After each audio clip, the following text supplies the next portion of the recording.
Alright, welcome my true Kimelites. Today I'm actually going to be telling us three Achilles heels which we can use to ace up. Like if you know these three Achilles heels, or perhaps you call them weak spots or vulnerable stuff, anyone. If you know them, trust me, you are good to go. You are going to ace your physics. So now, see, these three things I didn't know them before.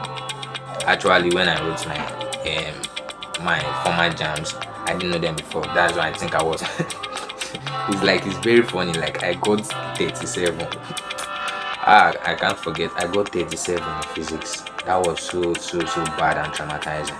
But after knowing these three Achilles heels, I'm never ever going to make such a mistake again in my life. So now, I'm going to show you these three Achilles heels. Look at them here. Look carefully. What do you see? Three Achilles heels in what? In physics. Now, there are actually three. I call them TLF. So, the first one, which is T, what does T mean? Now, this is the most important of them all. Is the theory. Anytime you see a theory, a statement, an experiment, a law in physics, take good note of them.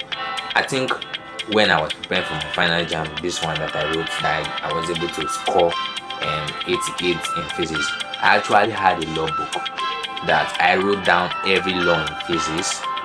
I jotted them down and I started putting them in my head. So it will very useful to you if you start putting those laws in your head. And aside from the laws, the concept is part of the theory. So you have to know every theoretical aspect of physics, the concepts and everything. Make sure you know them. That's the easiest part. So try. I know sometimes it might be confusing, but just make sure you know them. Is the weakest spot in physics, because trust me, if you don't know the theoretical aspect and you're trying to like move over to the solving aspect, then you're gone. So like that's the most important. Okay, so now let's move over to the second one, which is what we have. The second one to the L. What this L means, it can be funny actually, but this L is important, but you have to know how to exploit it. If you even know it and you can't exploit it, it's useless to you. Okay, so I'm going to be telling us how we are going to be able to exploit them and also use them. Okay, so now the second one is what? Links. Every topic in physics are linked to each other. It's shocking, right? Like if you actually pay attention, don't read because you want to read. Read to understand. Read to retain. Read to relate to everyday life. If you read physics to relate to everyday life, you will understand the links. Try to link it to everything. Link it to your past knowledge. Link it to the things. Like, look at it. First of all, check your favorite. Like your favorite topic, the one you know best. You will find out that there is a particle, a piece of that one, which is also in the difficult one. So if you can identify this link, you can be able to broaden your knowledge and exploit them. Okay, so now finally the one we have where the final one, which is what? F. This one is the most ignored, which is the most important, but if you don't know it, trust me, you don't still know it. Okay, so now F, what does it mean? It's simply familiarity. Now it's not even 18. Yeah, it's 18. Okay, familiarity is that every question, every pattern, every formula is the same in physics. It does not change. It didn't change 90 years ago. It didn't change last year. It didn't change this year. Physics remains physics today, tomorrow, and forever. So since you know this is an opportunity. It means that if you know it once, you've known it. It's not like English like can change tomorrow. Change like English is renewed every year or possibly months. So it can be improved, but physics, it can be improved. So now, how do we exploit this? Since we know that every question, most times the question pattern remains the same. So now we have to take note of them and be able to like exploit them. How do we exploit them?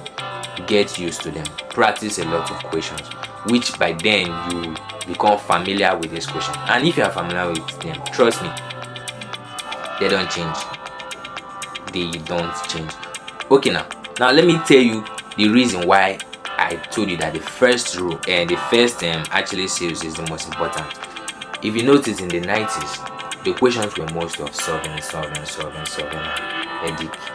But now in the in our year 2025, the questions are more trickish. Why is it looking so trickish? It's looking trickish because you don't know the concept, you don't know theory. So until you know these theories, laws and everything, put them into your head, you will keep failing physics like the way I did, getting 37. Like, if you notice now, the questions can be one line, can be two line, but because you don't know the concept, you will fail it. It's not even a solving, it's a simple question. So if you know them, physics will become simple. If you know theory well, physics will become simple, and you just have to pass. But people that knows calculation in physics will come to the exam and say the questions were called physics was rubbish, what are they even setting? Yeah, it's like that. So you have to exploit it. And note it, every solving, every equation came from what? A theory. So you can't just assign a equation without having a theory. So if you don't know the theory, how will you now use the equation? You see the confusion. So you have to know the both of them. First of all, know your theory. After that, find your links, your connection. How does the two connect? The equation and the theory. Then finally, familiarize yourself with the equations. Okay? So if you do these three things, if you're able to get a grip on these three things, trust me, physics will become easier to you. Alright? Thank you, my true Carmelites. Make sure you enjoy your sweet drug. Okay, Ebuka, what do you want to become in future? Whatever I want.